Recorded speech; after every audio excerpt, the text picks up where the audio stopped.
तर भाजपला गाफील ठेवण्यासाठीच त्यांच्याशी वाटाघाटी केली आहे आणि शरद पवार यांना भाजपसोबत सत्तेत जायचं नव्हतं असं अनिल देशमुख यांनी म्हटलं आहे। लोकशाही पॉडकास्टमध्ये अनिल देशमुख यांचा हा देखील मोठा गौप्यस्फोट बघायला मिळतोय। वेळ मारून नेण्यासाठी शरद पवारांची चर्चेची युक्ती होती, तर भाजपसोबत जाण्यासाठी छगन भुजबळ आग्रही होते। भाजपसोबत जाण्यासाठी भुजबळांचा शरद पवारांवर दबाव असल्याचं देखील अनिल देशमुख यांनी म्हटलं आहे।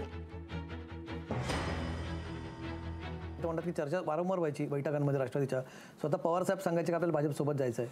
कसं आहे राजकारणामध्ये कसं राहतं की कोणाला एखाद्याबरोबर युती करायची जरी नसली तरी जर त्याला गाफील ठेवायचं आहे तर या चर्चा चालू ठेवाव्या लागतात। एखाद्याला गाफील ठेवायचं आहे तर त्याला ठीक आहे आपण चर्चा करू, आपण बोलू, उद्या बसू, अशी चर्चा लांबल्यानंतर तो गाफील राहतो ना।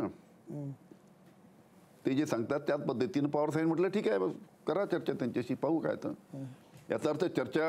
याचा अर्थ तुम्ही सरकारमध्ये सामील असाल तर ठीक आहे। गाफील ठेवण्यासाठी, विरोधकाला गाफील ठेवण्यासाठी अनेकदा आमच्या स्थानिक स्वराज्य संस्थेच्या निवडणुका होतात, ते आम्ही सुद्धा करत राहतो।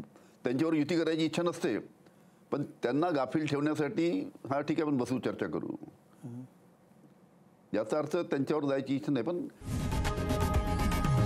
लोकशाही मराठी ऐका, पहा, जागरूक रहा।